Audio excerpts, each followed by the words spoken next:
परंपरागत खेती को घाटे का सौदा कहा जाता है, लेकिन अगर सही तकनीक और आधुनिक पद्धतियों का इस्तेमाल किया जाए तो खेती भी एक फायदे का व्यवसाय बन सकती है। बुल्ढाना जिले के एक युवा किसान ने इस बात को सच कर दिखाया है। बुल्ढाना जिले के देउलगांव राजा तालुका के शिवनी आमराड़ गांव में रहने वाले गणेश माटे ने अपनी पढ़ाई पूरी करने के बाद नौकरी के पीछे भागने के बजाय अपने पुश्तैनी 10 एकड़ खेत में आधुनिक खेती करने का फैसला किया। उन्होंने परंपरागत खेती को छोड़कर फल और सब्जियों की खेती शुरू की। 3 एकड़ में अनार, 2 एकड़ में अंगूर और 5 एकड़ में खरबूजा तरबूज की फसल उगाकर गणेश माटे ने सालाना करीब 40 लाख रुपए का मुनाफा कमाया। उनकी इस सफलता की कहानी आज कई किसानों के लिए प्रेरणा बन रही है। नमस्कार, मी गणेश शिवदास मांटे, राहणार शिवनी आरमाळ।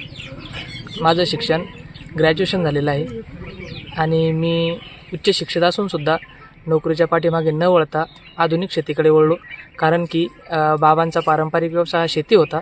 त्याच्यामुळे मी शेतीकडेच वळलो। सध्या माझ्याकडे 10 एकर शेती आहे आणि आमच्याकडे 2 एकर द्राक्ष लागलेलं आहे, 3 एकर डाळिंबे आणि 5 एकरामध्ये खरबूज टरबूजाची शेती केली जाते।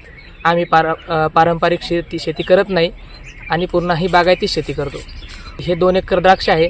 2 एकर द्राक्षामध्ये कमीत कमी समजा 15-1 लाख रुपयाचं उत्पन्न मला अपेक्षित आहे, कारण की यावर्षी द्राक्षाला रेटही खूप चांगले आहेत। आणि माझ्याकडे 3 एकर डाळिंब आहे।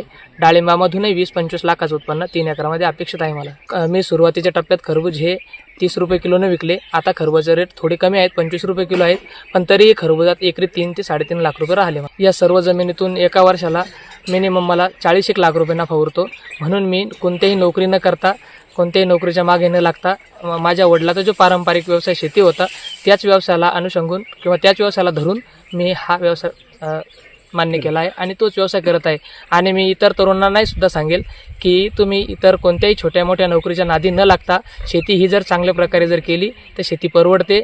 शेती ही आपली माय आहे, ती आपल्याला कधीही ओटी भरून देते। फक्त आपल्याला मेहनत करायची तयारी आपली असली पाहिजे।